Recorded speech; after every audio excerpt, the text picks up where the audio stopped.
اللہ الرحمن الرحیم۔ گزشتہ درس میں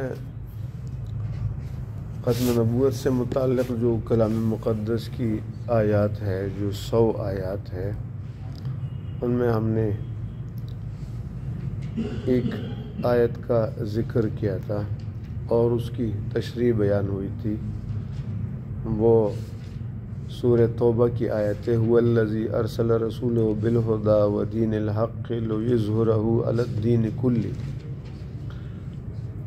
کہ اللہ وہ ذات ہے جس نے اپنے رسول محمد صلی اللہ علیہ وسلم کو ہدایت اور دین حق دے کر بھیجا ہے تاکہ تمام ادیان پر بلند اور غالب کرے۔ تو یہ بلند اور غالب کی تشریح میں یہ بات آتی ہے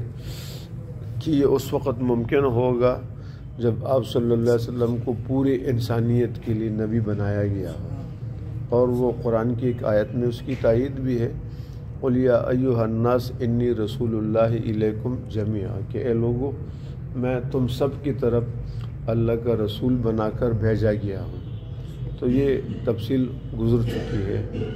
اب ایک اور آیت ہے جو کہ سورہ آل عمران کی آیت ہے،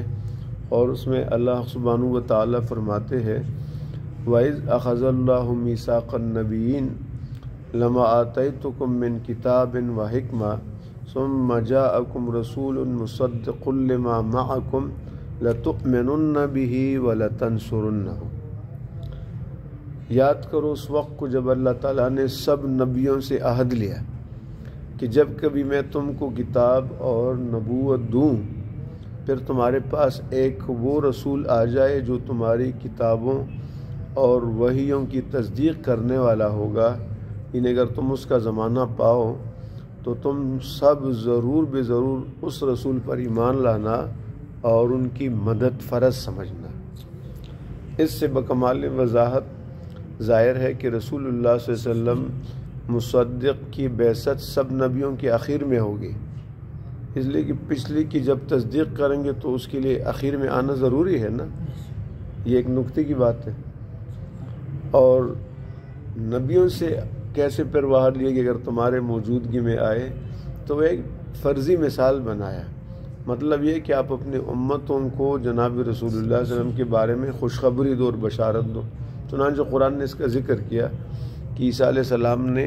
اپنی قوم سے کہا، اپنی امت سے، کہ بشارت دی کہ ایک رسول آنے والے ہے، یأتی من بعدی، جو میرے بعد ہوں گے،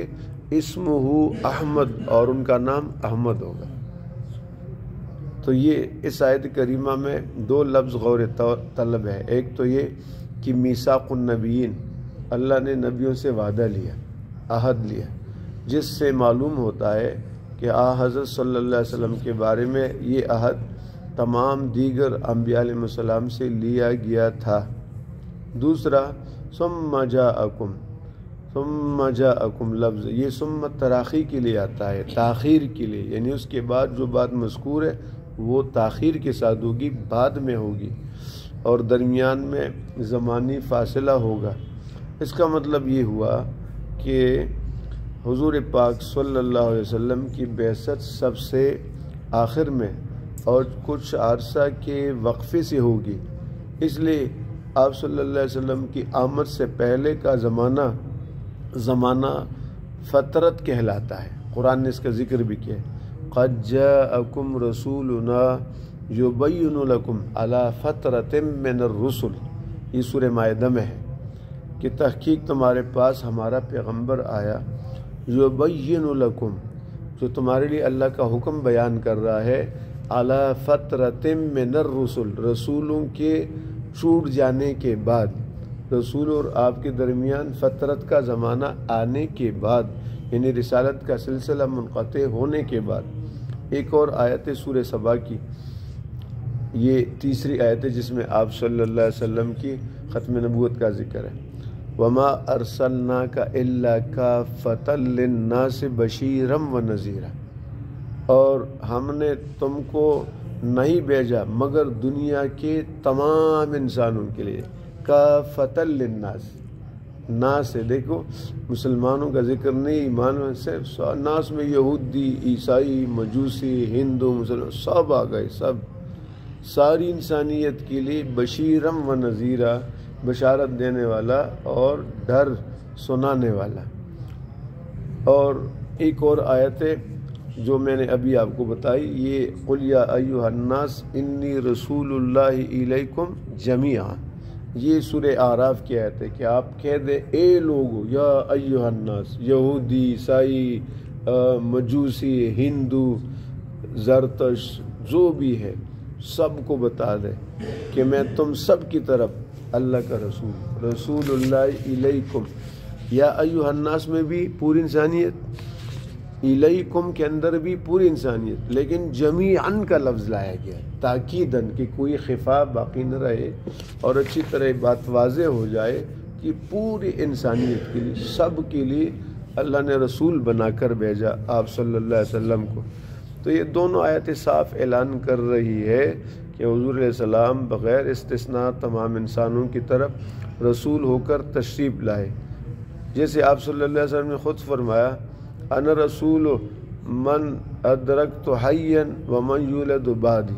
میں اس کا بھی رسول ہوں جو زندگی میں مجھ سے ملے، اور اس کا بھی جو میرے بعد پیدا ہو اور میں نہ ہوں ان کا بھی رسول ہوں۔ یہ حدیث پاک ہے کنز العمال کے اندر۔ بس ان آیتوں سے واضح ہے کہ آپ صلی اللہ علیہ وسلم کے بعد کوئی نبی نہیں ہو سکتا، قیامت تک آپ صلی اللہ علیہ وسلم ہی صاحب الزمان رسول ہے۔ بالفرض اگر آپ صلی اللہ علیہ وسلم کے بعد کوئی نبی مبعوث ہو تو حضور علیہ السلام کافت الناس کی طرف اللہ تعالیٰ کے صاحب الزمان رسول نہیں ہو سکتے، بلکہ براہ راست مستقل طور پر اسی نبی پر اور اس کی وحی پر ایمان لانا اور اس کو اپنی طرف اللہ کا بھیجا ہوا یقین کرنا یہ فرض ہوگا،